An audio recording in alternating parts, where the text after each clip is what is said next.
Today, halika tingnan natin ang isang project namin dito sa Fame Residences. Tara, sinipilan natin.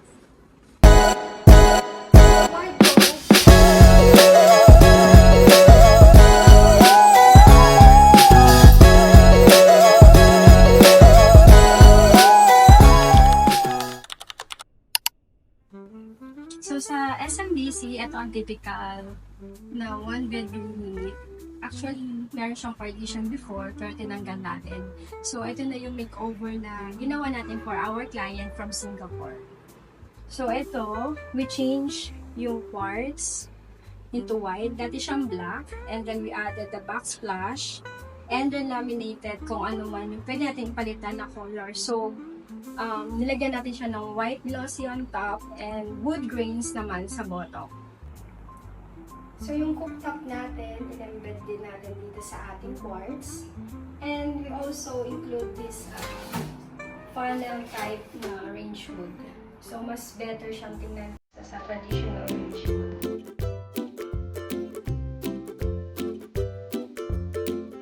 Dahil dati itong mga may cabinet doors, ginawa na lang natin siya ng rubber stone mechanism. Sa sink natin, konsekwenteng siya yung unit of textures kasi we opt to let them choose kung ano man yung gusto nilang mga ilagay sa sink kasi di ba madami lang gusto ngayon. So the client wants to have this storage area kasi for Airbnb use. And naglagay tayo ng ref, carcass, microwave oven, carcass para lang ma-maximize sa area na to. Kasi dati hanggang dito lang yung kitchen part.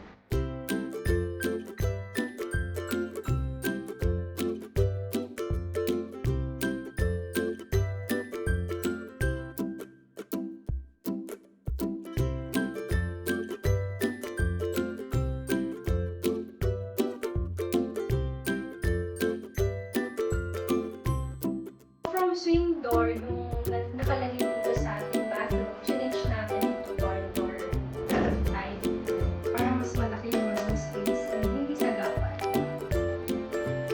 We tiled yung wall lang, pero yung floor as is.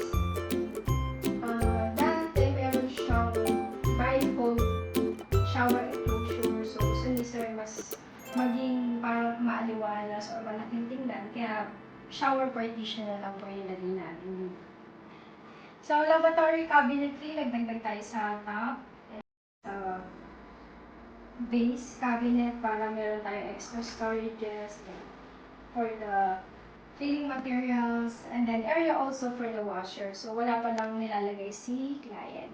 So, ito yung mirror natin. Pwede tayong tricolor naman yan. So, depende sa mood nyo. If you want it warm, cool, or daylight. So,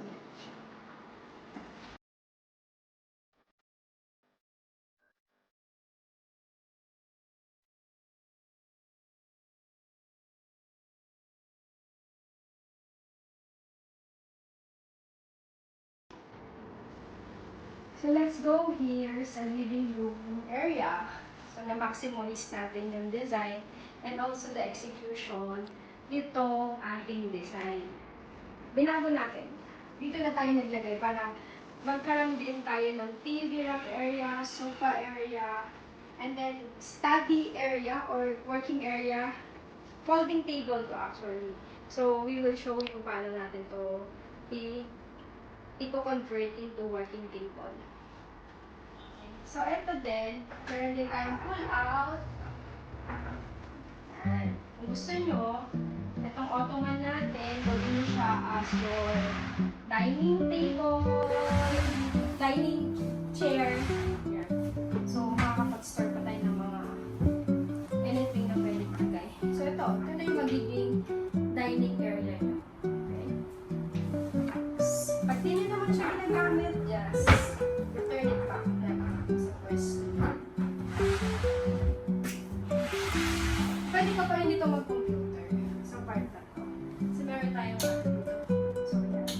Yung directional light natin for reading area. So, naglagay din tayo ng cove light to add mood na rin sa TV rack area.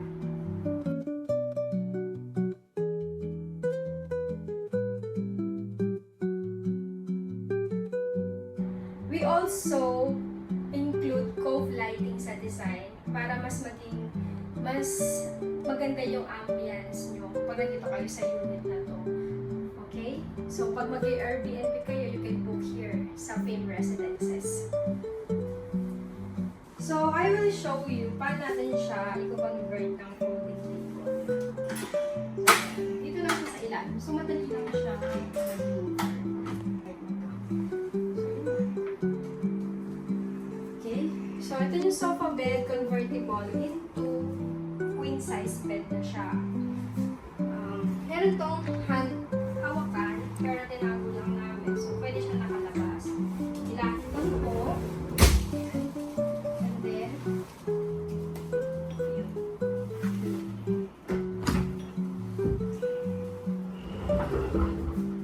So, ito yung sofa bed natin.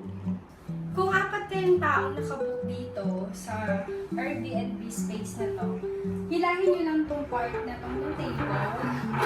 And then, the idea is, maging function din niya is yung dining table. Kung apat kayong guests dito sa Airbnb space na to, at apat kayong kakain, so eto magiging dining table nyo. Okay? So, hindi siya problem. Kasi ginawa natin siya ng solution na maging functional ang table at ang ating mga sofa and chairs. Okay. Itong floor, change natin ng SPC flooring. Pinatong lang natin. So, anytime they want to change it again back into tiles, pwede naman. Mas naging, ano lang siya sa design, cohesive.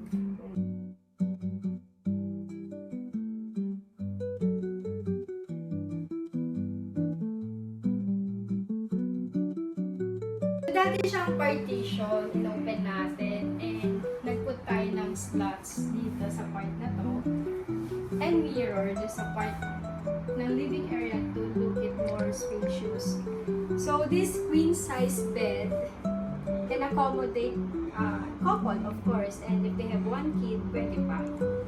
And then, we have extra storages dito, 3 drawers, and then you can lift this part, and nasa ilalim niya yung mga storage area pa.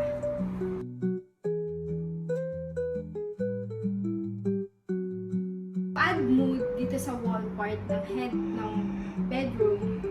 Naglagay tayo ng wallpaper. Para hindi medyo boring yung part na yan.